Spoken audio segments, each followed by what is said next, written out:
চুয়াডাঙ্গা ১ আসনের নির্বাচনী এলাকা আলমডাঙ্গায় ধানের শেষ প্রতীকের শেষ জনসভা অনুষ্ঠিত হয়েছে। এটিম মাঠে আয়োজিত এই সমাবেশে হাজারো নেতাকর্মীর উপস্থিতিতে বিএনপির প্রার্থী শরীফুজ্জামান শরীফ ভোটারদের প্রতি আহ্বান জানিয়েছেন ধানের শেষের একটি ভোটও যেন বাক্সের বাইরে না থাকে। বিস্তারিত।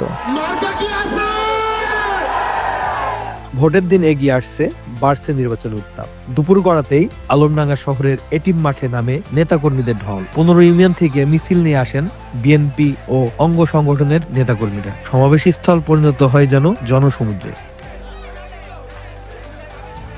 শনিবার বিকাল ৩টা শহরের এই এটিম মাঠের ইতিহাসে এটি সর্ববৃহৎ জনসমাগম বলে জানিয়েছেন স্থানীয়রা। মাঠে জায়গা না পেয়ে আশেপাশের সড়ক ও খোলা জায়গায় অবস্থান নেন নেতাকর্মী ও সমর্থকেরা। এতে গুরুত্বপূর্ণ কয়েকটি সড়কে সৃষ্টি হয় তীব্র যানজট। তবে পুরো এলাকা জুড়েই ছিল উৎসবমুখর পরিবেশ।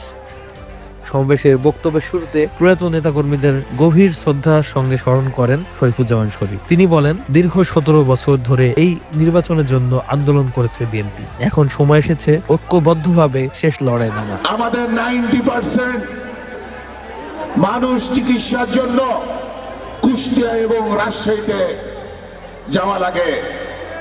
আমরা এই আলমডাঙ্গাতে আমরা একটি বড় হাসপাতাল আমরা তৈরি করতে চাই। আমাদের আলমডাঙ্গা উপজেলার মানুষকে যাতে চিকিৎসার জন্য অন্য জেলাতে যাওয়া না। প্রতিশ্রুতি দেন, জিতে ফিরে আসলে আলমডাঙ্গার উন্নয়নে রাখবেন সর্বাত্মক প্রচেষ্টা। সমাবেশে সভাপতির বক্তব্য দেন আলমডাঙ্গা উপজেলা বিএনপির সাবেক সভাপতি শহীদুল কাওনাইন টিলু। তিনি নেতাকর্মীদের শেষ মুহূর্ত পর্যন্ত মাঠে থেকে নির্বাচনী দায়িত্ব পালনের আহ্বান জানান। শেষ নির্বাচনী জনসভা হওয়ায় এই সমাবেশকে কেন্দ্র করে আলমডাঙ্গা জুড়ে বিএনপি নেতাকর্মীদের মধ্যে দেখা যায় বাড়তি উদ্দীপনা ও উৎসাহ। স্থানীয় রাজনীতিকদের ধারণা, এই সমাবেশ ভোটের সমীকরণে রাখতে চলেছে গুরুত্বপূর্ণ ভূমিকা।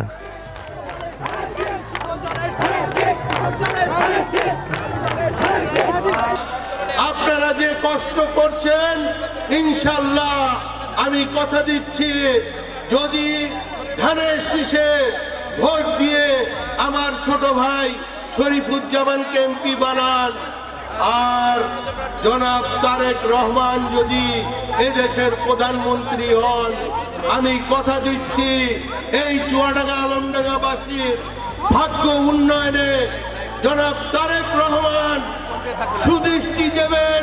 আমি ওনার সাথে কথা বলেছি, উনি বলেছেন আমি দেখব চুয়াডাঙ্গা আলমডাঙ্গাতে ধানের শীষ কত ভোট পাই, তারপরে আপনার সাথে কথা হবে। চুয়াডাঙ্গা জেলার সবচেয়ে 64 নম্বর জেলা থাকবে না, এই জেলাকে আমি অনেক উন্নত জেলা আমি পরিণত করে দিব। আপনারা আমাদের জন্য দোয়া করবেন। আর বিএনপির নেতৃবৃন্দের কাছে আমাদের যে কৃতজ্ঞতা, এই কৃতজ্ঞতার কোনো শেষ নাই। আমার পরিবারের যে কৃতজ্ঞতা, এই কৃতজ্ঞতা, এই ঋণ আমরা কোনোদিন শোধ দিতে পারবো না।